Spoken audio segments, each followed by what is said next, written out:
Facebook-յան օգտատեր Գայանե Արուստամյանը հարցնում է, ինչպես եք վերաբերում եկեղեցու նկատմամբ իշխանության վերջին գործողություններին, հատկապես Արագածոտնի թեմի առաջնորդի երկամսյա կալանքին։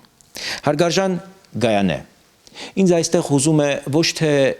կամ ոչ այնքան սրբազանի կալանավորման փաստը, այլ այն, որ 2021-ին կատարվածի վերաբերյալ իրավական գործընթացները սկսվում են միայն հիմա։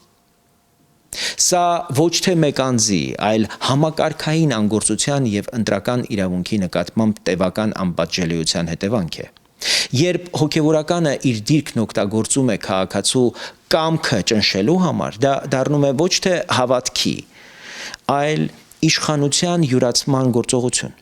Եկեղեցին, որնի բնե կոչված է պաշտպանելու մարդու խղճի եւ ընտրության ազատությունը, չի կարող վերածվել քաղաքական վերահսկողության գործիքի։